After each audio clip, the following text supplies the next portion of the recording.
This Islamic artwork could be used for devotional purposes to remind the viewer of a particular verse or section of the Quran, the holy text of Islam, that is important or influential.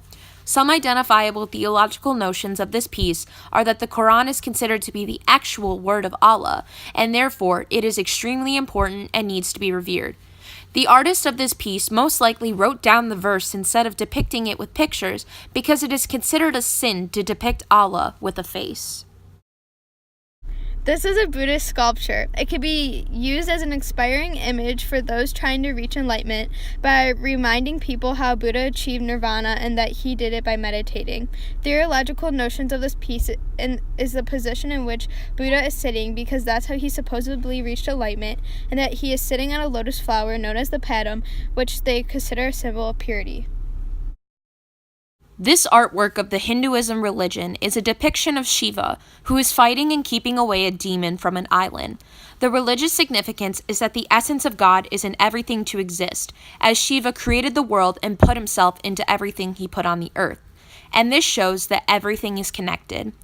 The piece depicts an important event that is a rationale for human events in the Hindu religion. This Christian art piece can be used for devotional purposes to depict icons within the religion and to remind the viewer of each saint's patronage and to work to be able to become saints or become one with God in heaven as well. Mary is the center, showing that she is important and should be respected as Theotokos without sin. Theological notions are that saints are to be looked up to and asked to intercede when needed. Also that Mary is an important figure because of her lack of sin, her motherhood of Jesus, and that she was assumed into heaven.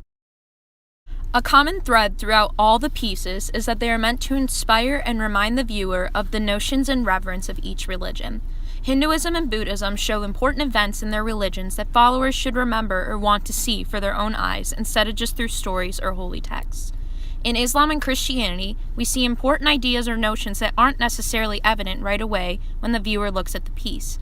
The pieces invoke deep contemplation and reflection within the viewer for each portion of the work that is significant in its own way.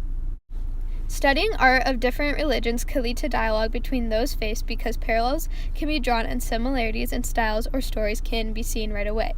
Understanding can be reached when others see something of their own in something foreign, leading to recognition and collaboration.